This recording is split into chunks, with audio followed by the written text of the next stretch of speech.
Nah, dikala nenggor ban belakang ini tiba-tiba gusrak, kedubrak. Sampai saya berlima nih yang lagi nonton pada waktu itu, ini saya lari. Itu motornya mental ke kiri dan orangnya nih mental ke kanan. Rangan ini seperti suara laki-laki. Rangannya kuat sekali. Terdengar di telinga si Dul ini. Mana jariku? Mana jariku? Kiri nyampe ke kanan. Saking keselnya ya, si pintu digedor sama Otong.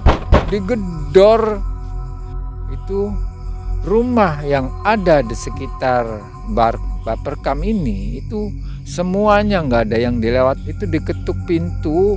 Kembalikan, Katanya kembalikan jariku, kembalikan jariku. wah bener geger. Bahkan sampai kalau darahnya sampai berceceran, kita kasih jeruk nipis ya ini akan nangis terus gitu. Yang terdengar tuh ada tangisan atau rintihan.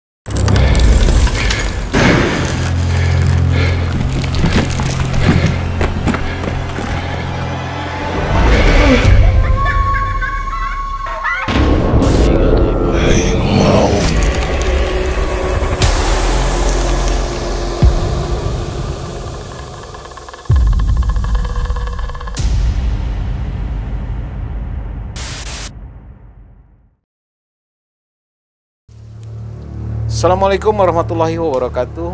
Sobat Malam Mencekam sekalian, semoga kita tetap selalu semangat dan tetap berada dalam keberkahan Allah Subhanahu wa taala dan selalu sehat tentunya. Nah, di sini saya akan kembali mengingatkan bahwa Malam Mencekam itu akan hadir selalu pada hari Senin, Rabu, Jumat dan Sabtu. Itu jadwalnya dan jamnya itu jam 20.30 waktu Indonesia bagian barat. Jadi jangan lupa catat ya dan tungguin di hari itu dan di jam yang sudah kita tentukan. Nah, di video kali ini kita akan menyaksikan sebuah kisah yang disampaikan oleh Ki Bayan, di mana Ki Bayan ini pada dulunya itu mempunyai keisengan-keisengan. Keisengan dari Ki Bayan adalah waktu itu ada korban tabrak lari, meninggal dan terputus jarinya tuh. Nah, si jarinya ini itu diambil. Nah, ini isengnya Ki Bayan. Si jarinya itu dibawa oleh Ki Bayan dan dipakai untuk menakut-nakuti teman-temannya atau ngeprank lah. Tapi ternyata di luar dugaan kejadiannya justru sangat mengerikan. Bagaimana keseruan kisahnya? Kita langsung dengan Mang E yang sudah berada bersama narasumber. Silakan Mang E.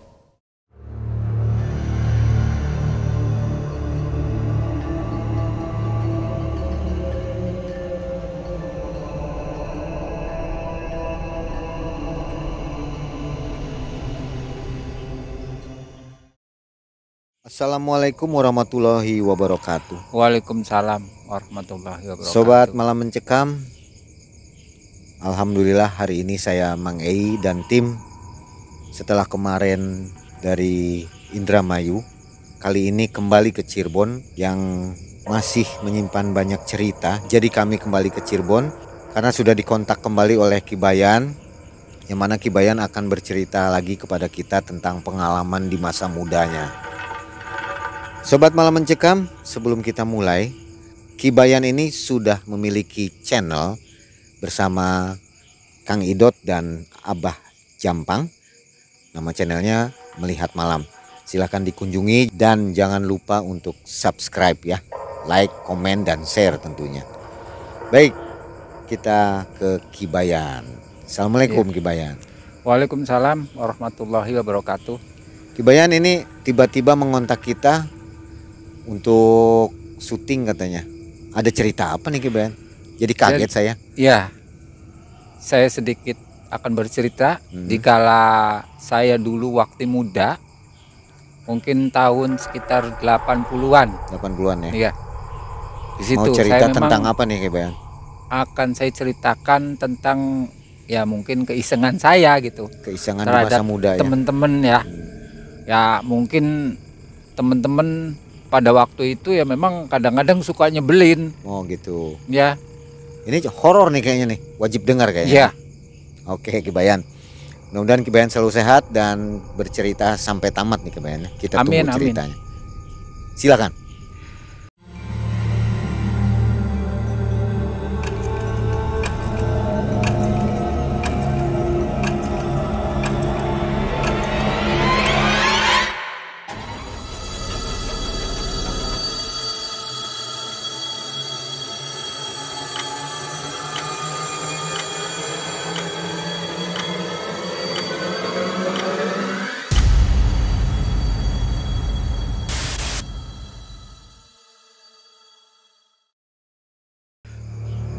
Berawal tahun 80-an, kala itu memang umur saya masih muda.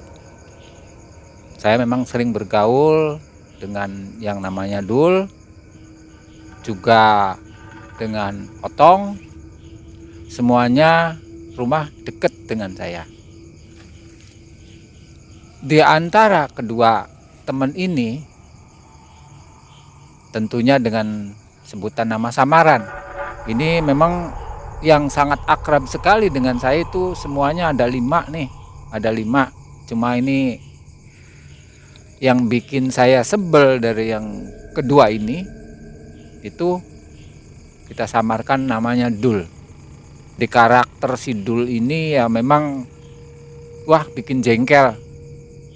Jadi kadang-kadang karena dia itu memang berwajah tampan, tapi ya itu dia suka nyakitin perempuan yang bikin saya nggak suka. Dan yang kedua namanya Otong. Kalau Otong ini ya memang dia suka minum, ya suka minum. Kalau udah minum, wah reseknya ampun.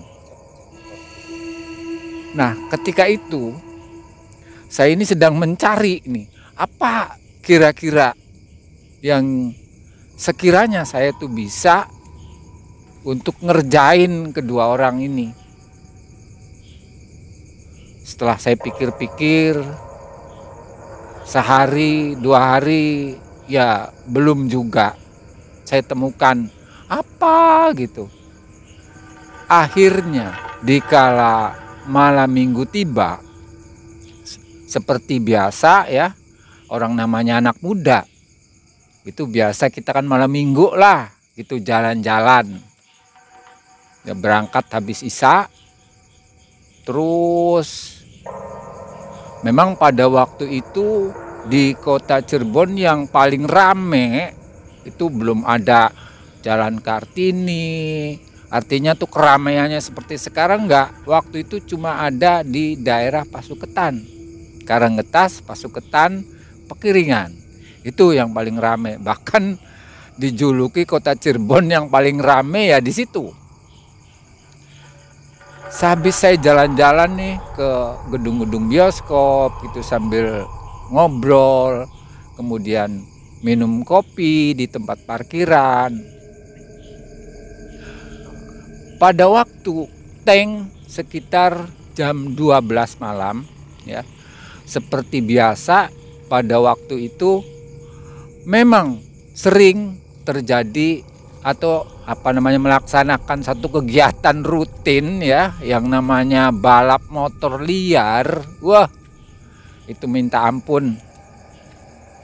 Nah, kala itu memang kami ini berlima nontonlah di perempatan lampu merah antara Pasuketan, kemudian Pekiringan, dan sebelah sininya Jalan Karanggetas. Itu rata-rata dari pembalap liar sini memakai motor RX King. Udah yang di setel knalpotnya sampai bikin bising. Pokoknya hampir yang rata-ratanya yang suka dengan balap motor di situ. Wah, udah pada nongkrong, istilahnya melihat satu tontonan gratis. Nah, menjelang pukul 1 barulah itu dimulai dari Jalan Karanggetas ya. Weng, 2 orang, 3 orang, sampai yang terakhir itu ada 4 orang pembalap liar, rata-rata memakai RX King. Itu pas di tikungan antara Karanggetas dengan Pasuketan, itu yang pertama ini dikala masuk ke belokan ya, itu aman. Kemudian disusul dengan yang di belakang ini, 2 orang lagi sama mengendarai motor RX King.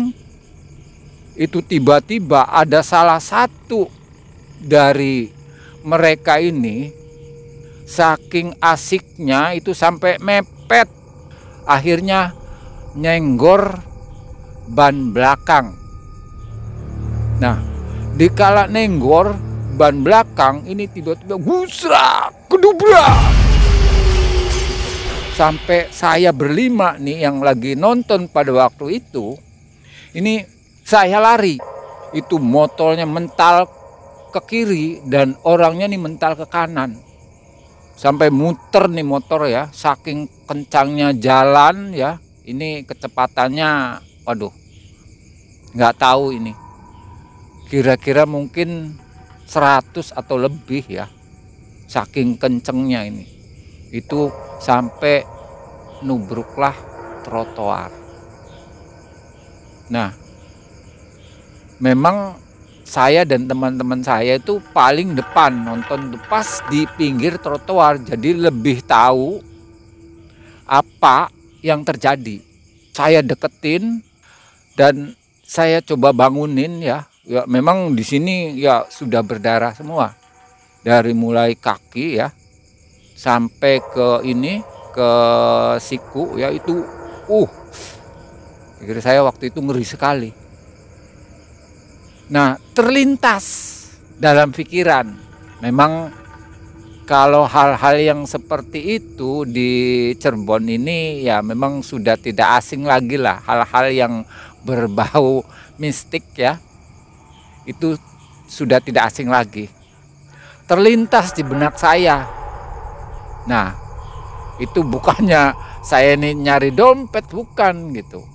Jadi saya nyari bagian-bagian tubuh si korban. Bahkan waktu itu jatuh ya, dia sampai berguling-guling, nubruk trotoar. Nah ini sampai berantakan. Itu saya cari bagian-bagian tubuh yang kecelakaan tersebut ya. Ya tentunya dengan tanpa diketahui oleh teman-teman saya. Karena waktu itu secara serentak ya, semua tuh ibaratnya mau menolong atau gimana ya nggak tahu juga. Nah, dikala seperti itu saya menemukan ada salah satu jari, mungkin jari kelingking mungkin ya, ini sekitar 2 sentian lah, itu patah dan lepas dari anggota tubuh. Saya tengok kiri, tengok kanan, saya cari sesuatu maksudnya. Ternyata situ ada kertas. Saya ambil kertas ya. Kemudian saya ambil. Nah, saya ambil, saya gulung, saya masukin kantong. Dah, setelah itu seperti biasa mungkin ada salah satu toko ya, ataupun yang orang-orang yang ada di sekitar situ memanggil ambulan. Tidak lama kemudian datanglah ambulan.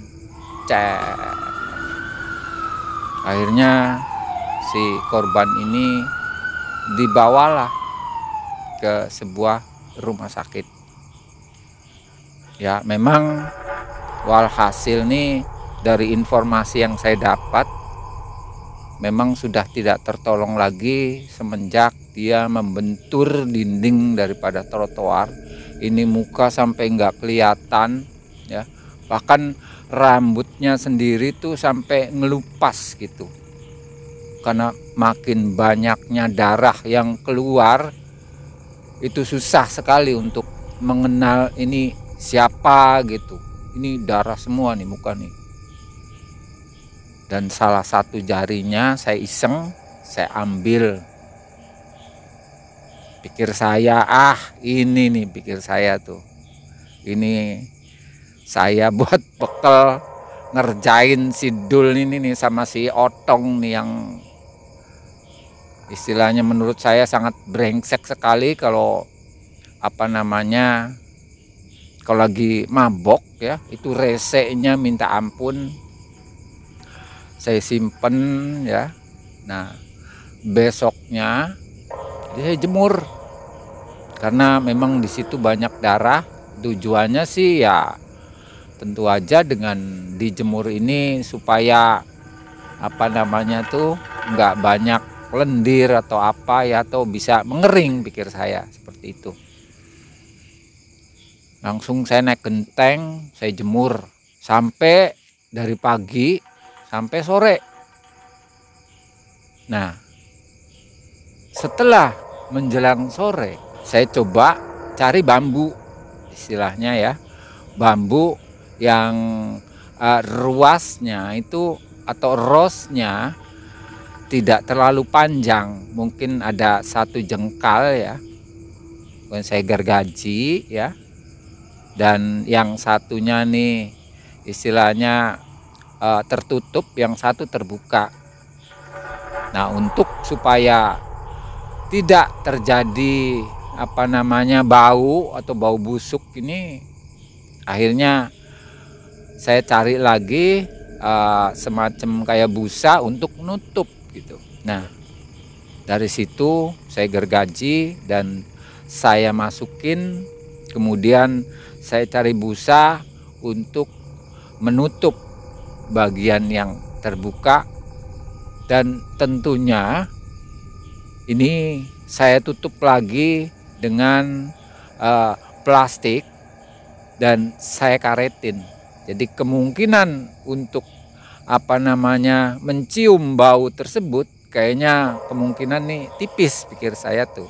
Nah, saya siapin ya di rumah. Menjelang Isya saya cari ini untuk mancing ya, cari yang bisa ditarik mungkin panjangnya sekitar 3 meteran ya. Nah, kemudian ini saya kasih tali. Nah, saya tengok-tengok nih, mulai habis Isya gitu, habis Isya saya tengok-tengok kosong, saya pasanglah di rumahnya Dul dan coba saya taruh di genteng.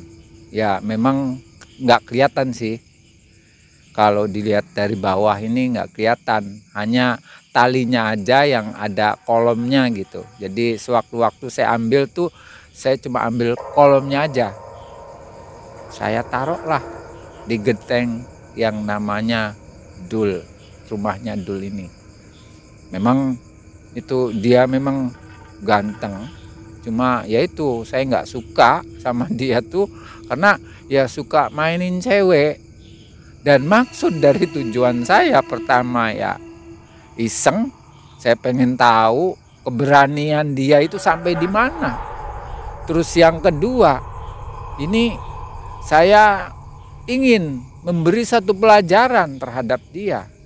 Mudah-mudahan istilahnya kalau dengan proses seperti ini, si Dul ini mudah-mudahan pikir saya jadi sadar. Dan perlu diketahui ya, memang kalau untuk masalah mistik ya di Cirebon, hal-hal yang seperti itu sudah tidak asing lagi. Jadi menurut orang-orang tua zaman dulu, bila mana ada sesuatu anggota tubuh yang terlepas dari tubuh manusia dan si orang ini meninggal, nah, dia ini akan mendatangi atau mencari bagian-bagian tubuh yang hilang, terutama anggota tubuh orang-orang kecelakaan.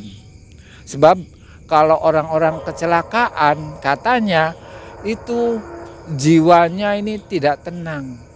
Itu konon katanya. Semuanya wallahu a'lam ya, hanya Allah yang tahu. Nah, walhasil dari situ saya simpen di atas gentengnya si Dul ini, dalam hati, rasain loh, pikir saya tuh, rasain. Ini nanti malam nih akan terjadi apa gitu. Saya sendiri waktu itu berpikir, nyata apa enggak nih? Itu saya terlintas nggak ada punya rasa takut atau apa tuh. Yang ada cuma pengen ngerjain atau pengen membikin supaya si yang namanya Dul ini jadi insaf. Itu aja. Nah, kesananya saya nggak terpikirkan, masa bodoh lah gitu. Ketika waktu berjalan ya, dari mulai jam 8, jam 9, sampai jam 1, sampai subuh. Nah, seperti biasa, itu teman-teman kita nih berlima ya, ngumpul semua. Nah, tiba-tiba si Dul ini dari jauh ya, sekitar 15 meter ini ikut nimbrung. Itu pada waktu itu memang ngumpul di Baperkam ya. Di Baperkam memang situ tempatnya anak-anak muda pada ngumpul. Nah, si Dul ini dengan wajah yang seperti ketakutan, dia ikut nimbrung. Aduh, kata teman-teman yang lain, kenapa Dul? Katanya, ini semalam tiba-tiba sekitar jam 10-an ya, ketika saya ini mau makan, itu si piring seperti ada yang nampel gitu. Sampai si piring ini pecah. Nah terus katanya, setelah piringnya pecah, pikir saya tuh ya sudahlah, saya beresin lagi gitu. Dikala dibersihin itu dari belakang seperti ada yang nyundul gitu. Ini saya kejedot ya, kejedot meja. Dari belakang ini ada yang nyundul gitu. Saya tengok ke belakang, nggak ada.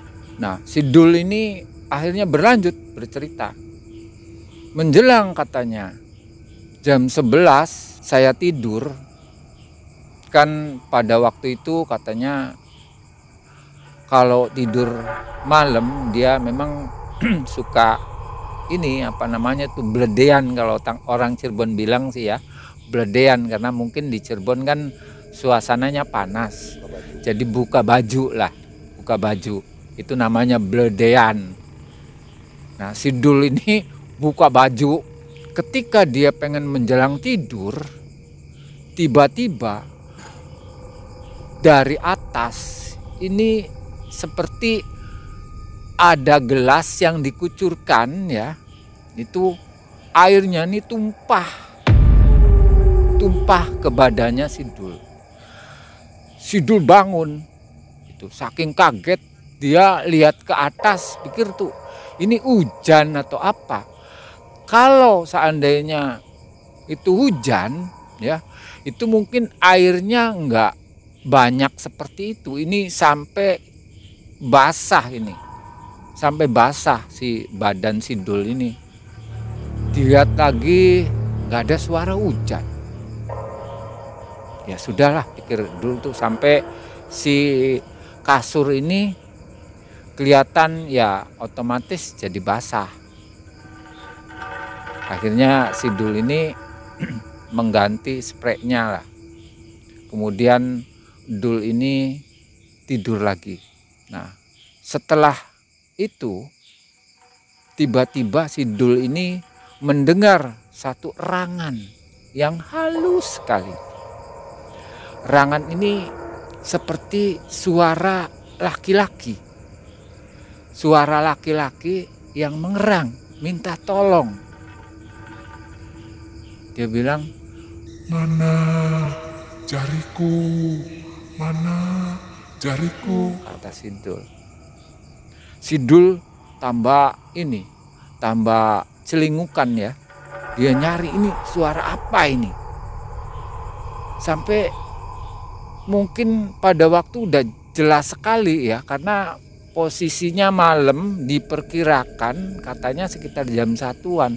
Jadi nggak ada suara orang bising, tidak ada orang yang ribut. Itu erangannya kuat sekali, terdengar di telinga si Dul ini. Mana jariku? Mana jariku? Si Dul sampai waktu itu benar-benar wah dibikin takut ya, sampai istilahnya menjelang subuh.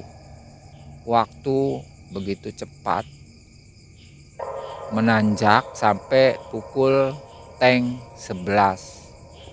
dan teman-teman saya pada pulang semua, dan sama Sidul juga pulang.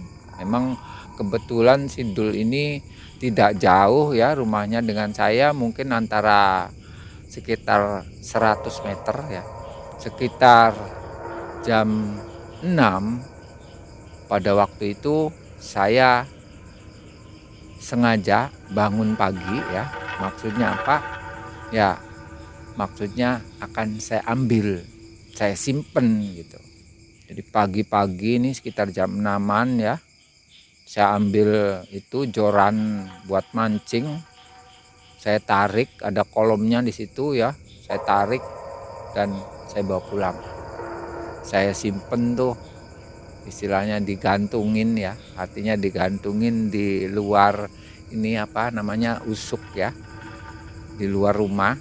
Maksudnya supaya jangan kalau digantungin kan nggak ada binatang, entah tikus ataupun kucing yang nanti akan ya yang bikin inilah. Akhirnya selesai. Nah, di sore hari dikala kita nih menjelang mau berolahraga, memang pada waktu itu saya dan teman-teman yang lain, Otong dan Sidul juga, memang paling suka pada waktu itu bermain bola voli. Itu letaknya di daerah Resimen ya, kita jalan kaki. Memang di Resimen ini tempatnya orang berolahraga. Dikala itu lagi istirahat ya, istilahnya duduk-duduk mungkin kecapean, Sidul ini bercerita lagi. Waduh katanya tuh, semalam saya nggak bisa tidur. Nah, si Otong nimpali, si Otong, emang kenapa Dul? Ini kaki seperti ada yang narik-narik. Terus tiba-tiba ada erangan halus ya, hanya didengar oleh saya. Pada waktu itu kan posisinya malam, nggak ada suara ribut ya. Ini saya ditarik kakinya berulang-ulang kali. Dan ada satu erangan yang sangat halus katanya. Itu seperti orang yang ngedumel gitu. Kembalikan, kembalikan jariku, kembalikan jariku. Wah, sampai anak-anak di situ pada merinding semua dengernya tuh. Pada merinding.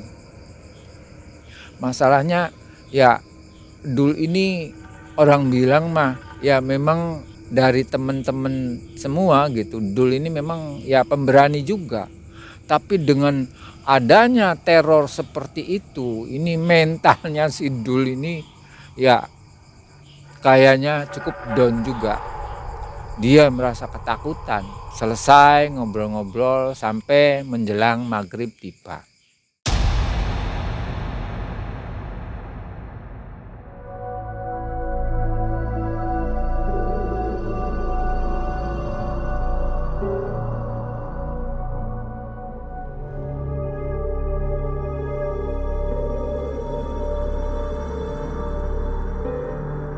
Kembalikan, kembalikan jariku, kembalikan jariku.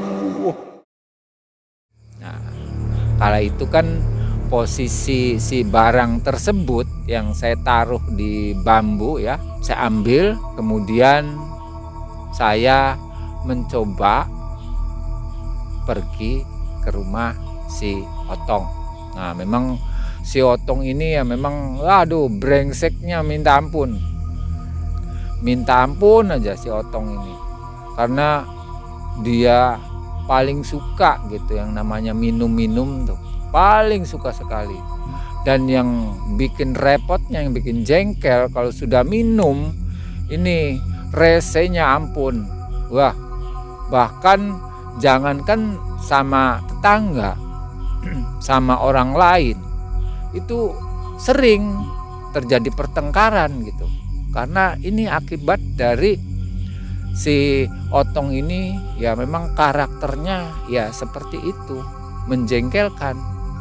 Makanya kalau setiap si Otong ini mulutnya bau, ya kita ini ya mau gimana lagi, ya memang dia sahabat kita gitu. Mungkin sudah merupakan perwatakan daripada si Otong ini. Saya coba ke rumah Otong, kebetulan si Otong ini lagi ada di dalam. Tanpa sepengetahuan si Otong, saya berusaha untuk menaruh lagi ya. Itu saya taruh lagi di atas genteng. Tentunya dengan kolom yang kelihatan ya. Artinya tuh supaya kalau dulu kan rumahnya nggak bagus-bagus seperti sekarang ini. Kalau dulu sih, jadi kalau usuk tuh, nah ini langsung genteng, nggak ada talang tuh, jadi ya langsung gitulah air kalau hujan ya itu langsung jatuh. Jadi nggak ada talangnya, jadi kolomnya di sini kelihatan gitu ini ya. Ini kolomnya kelihatan, jadi sewaktu-waktu saya butuh atau cepet-cepet tinggal masukin itunya, jorannya diambil. Nah, saya coba taruh di situ. Nah, seperti biasa ngumpul lah teman-teman. Pada waktu itu semuanya ada 5 orang ya, ngobrol kesana kemari. Nah, si Dul setelah sorenya bercerita, ini dia datang terlambat. Nah, akhirnya ngobrol selesai sekitar jam 11:30 pulang. Saya pulang, kemudian si Dul juga pulang, dan 2 orang teman saya juga pulang. Nah, tinggallah si Otong. Kemudian nggak lama Otong juga pulang lagi. Pada waktu si Otong ini pulang, itu karena suasananya memang sepi ya. Itu pas si Otong ini ngetuk pintu, artinya membangunkan salah satu keluarganya. Itu dilemparlah si Otong ini dengan batu. Bledak! Si Otong kaget, si Otong nyari, gak ada siapa-siapa, pikir tuh. Selang 2 menit dilempar lagi si Otong tuh, bledak lagi. Sampai Otong nih lihat-lihat ke atas, ke kiri, nyampe ke kanan. Saking keselnya ya, mungkin saking takutnya juga si Otong nih, si pintu digedor sama Otong.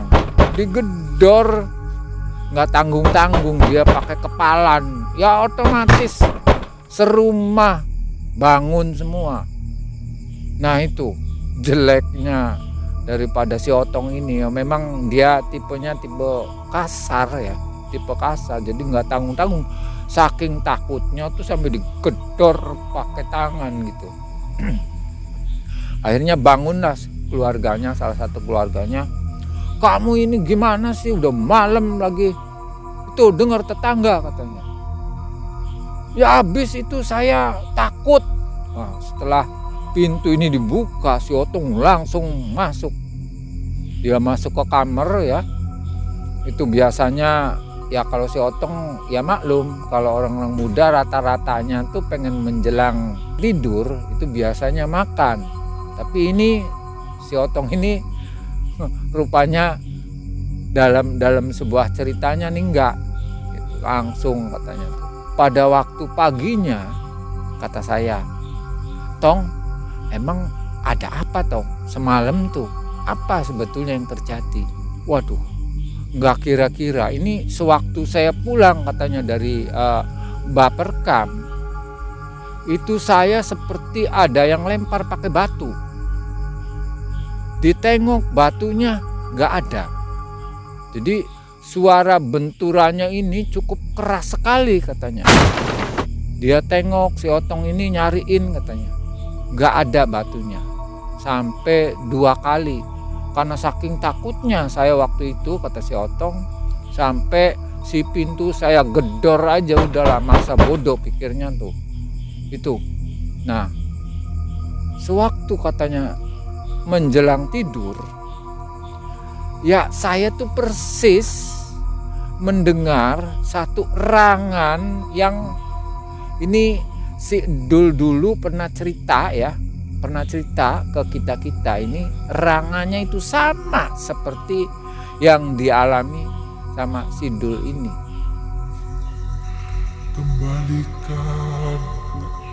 Kembalikan jariku. Itu sampai saya tuh pada waktu itu pakai selimut, juga pakai bantal ditutupin ya. Maksudnya supaya nggak kedengaran suara tadi, tapi tetap aja. Sampai pada waktu itu si Otong ini sampai nggak bisa tidur semalaman. Itu diteror sama sesuatu suara yang nggak terlalu keras tapi terdengar katanya di telinga saya. Itu sampai subuh. Dan setelah menjelang subuh katanya dia baru bisa tidur. Nah, itu salah satu cerita si Otong kepada saya dan teman saya yang satu lagi. Dan hari itu baru hari pertama, pikir tuh. Diemin pikir saya tuh. Pengen tahu nih, memang dia orangnya berani dan kasar, tapi ternyata dengan hal-hal yang seperti itu pikir saya tuh ya cemen, pikir saya tuh, iya takut. Nah, setelah kejadian seperti itu, mungkin dia cerita ke sana kemari dan saya juga sempat mendatangi rumahnya si Otong ini dan saya lihat ternyata ini kolomnya masih ada. Berarti barang tersebut ya memang masih ada. Menjelang sore seperti biasa ya, berolahraga, si Otong, si Dul, saya dan 2 orang teman saya juga ikut gitu, bermain voli. Dah selesai, masuklah waktu maghrib. Nah, setelah menjelang maghrib, istilahnya waktu berjalan cukup cepat juga ya.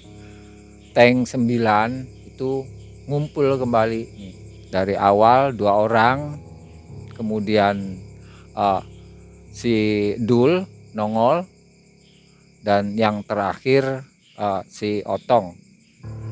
Nah, akhirnya mungkin yang belum kebagian cerita, akhirnya semuanya diceritain sama si Otong ini dari kejadian yang dia alami. Nah, ngobrol seperti biasa. Ya mungkin waktunya sudah lewat jam 11. Seperti biasa nggak nyampe pagi ya. Pulang masing-masing ke rumah. Nah, dah aja pikir saya tuh. Nah, menjelang pagi ya seperti biasa juga sekitar jam 6 ya. Saya lihat memang masih ada. Saya ambil, saya bawa pulang. Saya bawa pulang dan saya cantolin biasa di usuk rengnya yang sudah seperti biasa saya simpen. bener siangnya ini kumpul waktu itu ya, kumpul. Karena memang masing-masing ini ya itulah masih jadi pengangguran.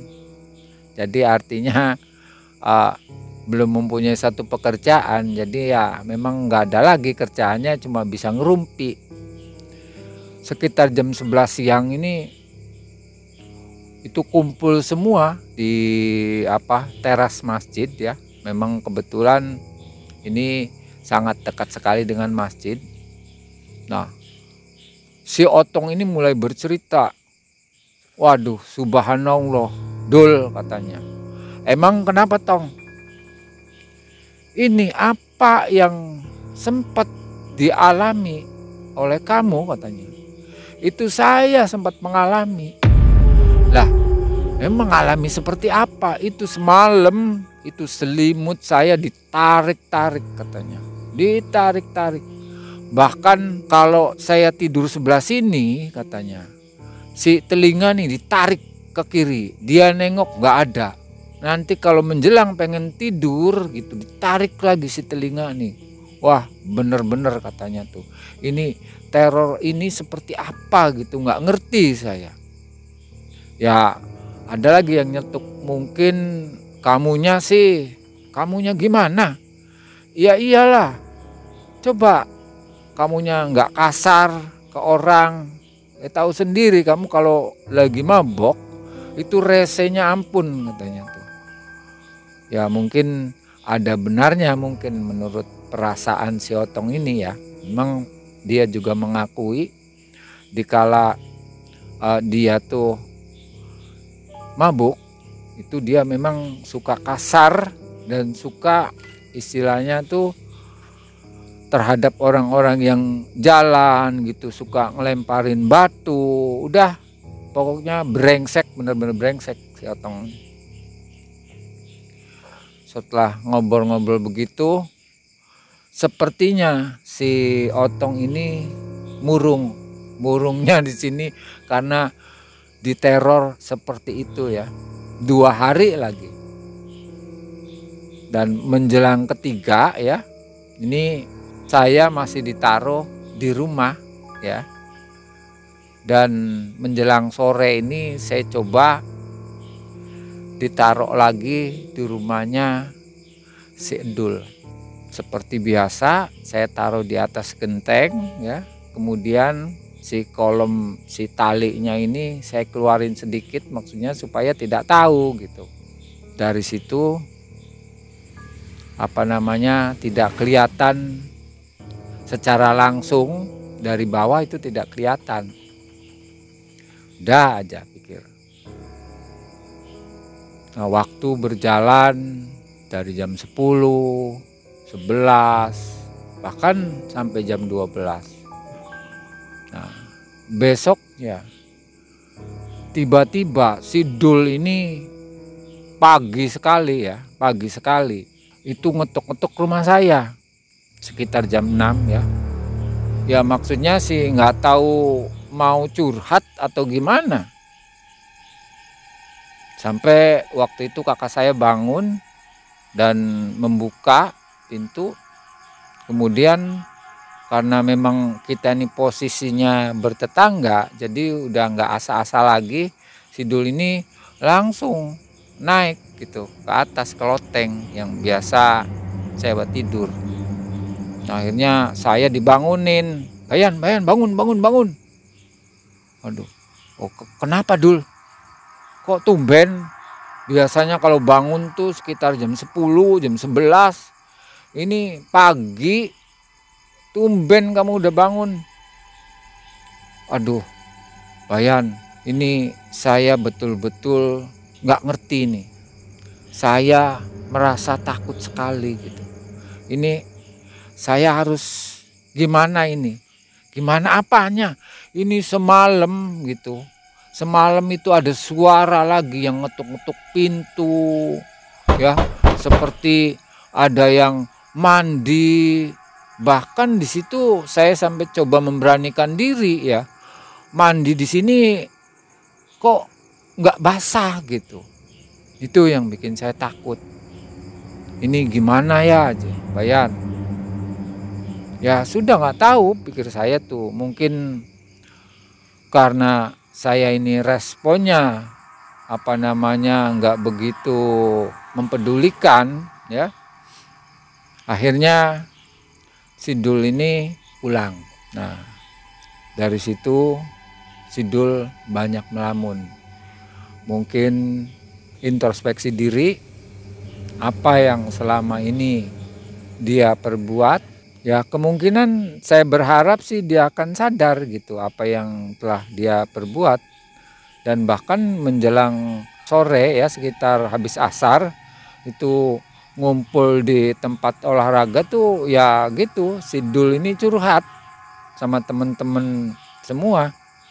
Ini apa mungkin gitu selama ini yang saya perbuat ini menjadi satu kesalahan dan akibatnya ini saya sampai ya itu diteror seperti ini katanya. Ya karena pada waktu itu kami ini masih muda ya, nggak bisa memberikan satu solusi, akhirnya seperti itu. Dan si si Otong yang biasanya suka nyeletuk itu, sekarang si Otong ini dia nggak bisa bicara. Artinya seolah-olah si mulutnya ini jadi diem. Dia nggak berani ngasih komentar gitu sama Sidul ini. Karena posisinya yang dua orang ini hampir sama gitu. Kejadiannya hampir sama. Kembalikan jariku. Itu. Nah ya otomatis saya dan juga teman-teman yang lain ya jadi suka ngeledekin lah, artinya tuh ini nih mungkin satu azab katanya tuh kata temen saya, ataupun satu siksaan supaya kamu ini jadi sadar gitu. Akhirnya mungkin ya saya udah merasa kasihan, pikir ya mereka teman-teman saya ini udah merasakan istilahnya tuh digoda dan dicari.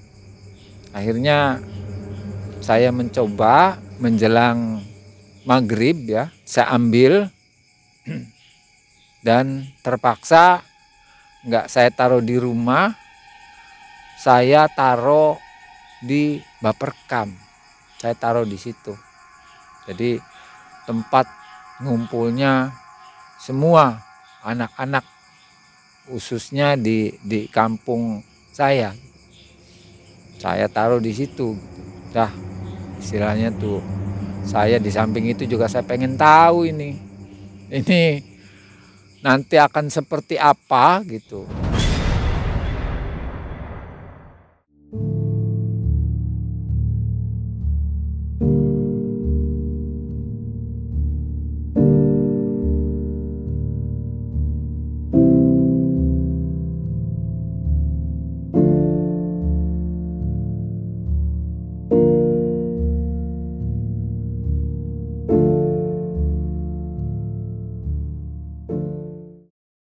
Dan bener juga ya, itu pada ngumpul sekitar jam 8:30. Wah di situ ngumpul, pada ngobrol, bercanda.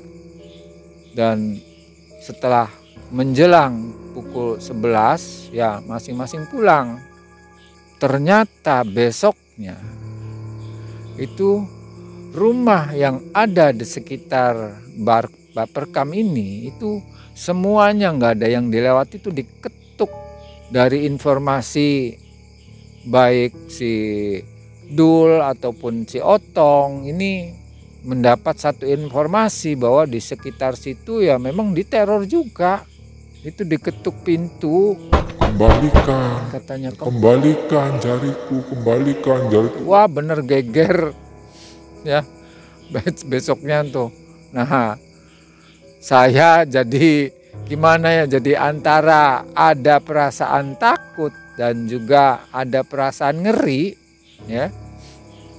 Itu tanpa sepengetahuan mereka, menjelang siang itu saya ambil ya.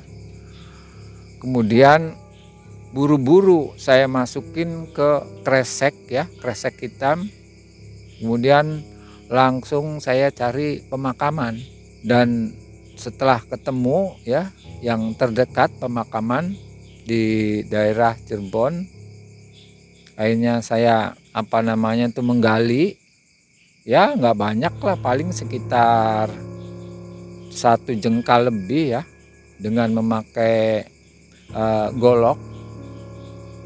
Ya mungkin dikira dari masyarakat situ sih, paling juga anak muda cari cacing buat mancing. Memang sengaja saya bawa joran gitu, maksudnya supaya tidak diketahui, artinya tuh mungkin cari cacing, jadi mereka ya nggak bakalan curiga gitu.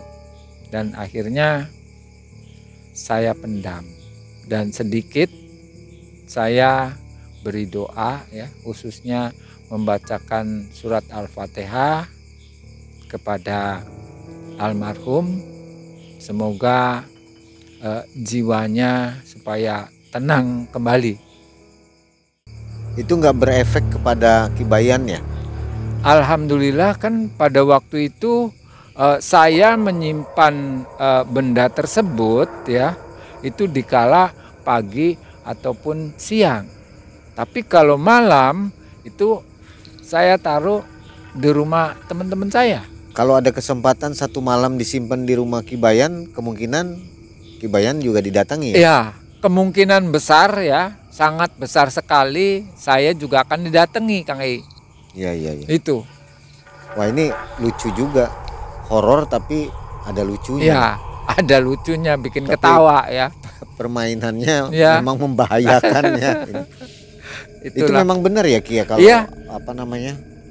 organ tubuhnya manusia yang ketinggalan istilahnya, Iya. atau hilang, akan seperti itu kejadian. Akan seperti itu. Bahkan sampai kalau darahnya sampai berceceran, kita kasih jeruk nipis ya, ini akan nangis terus gitu. Yang terdengar tuh ada tangisan atau rintihan Di tempat itu. di tempat kejadian.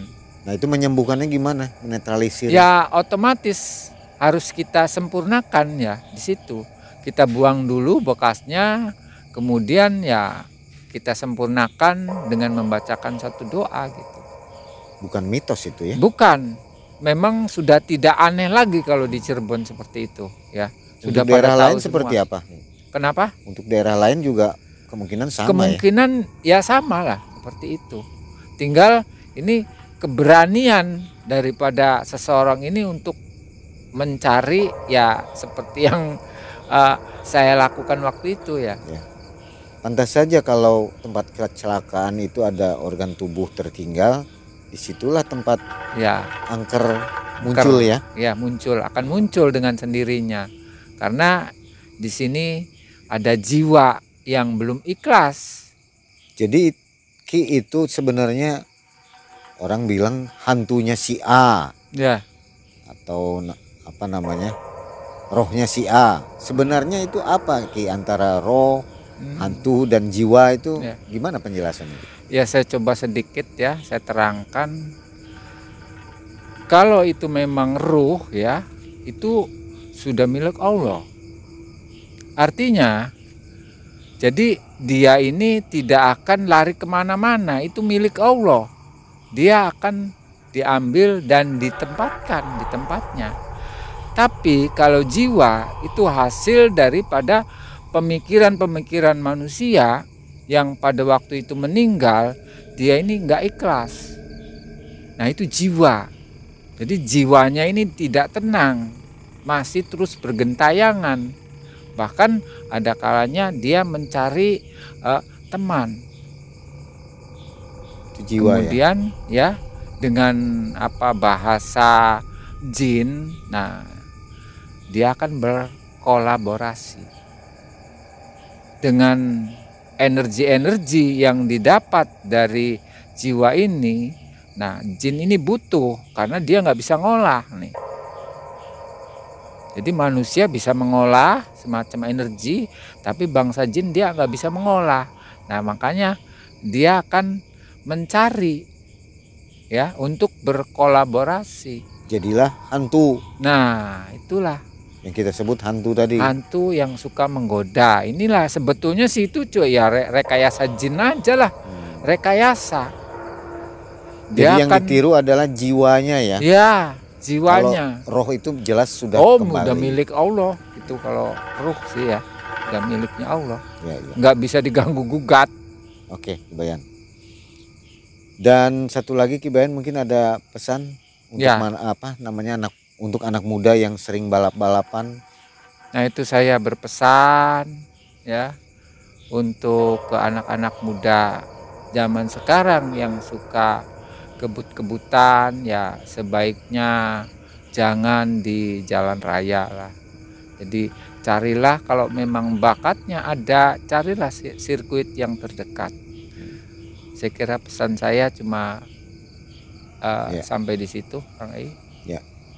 Jadi kalau terjadi kecelakaan, Ya, hilang organ tubuh, akan sengsara nanti di alam sananya ya. Ya, Seperti itu mungkin ya. ya mungkin seperti itu.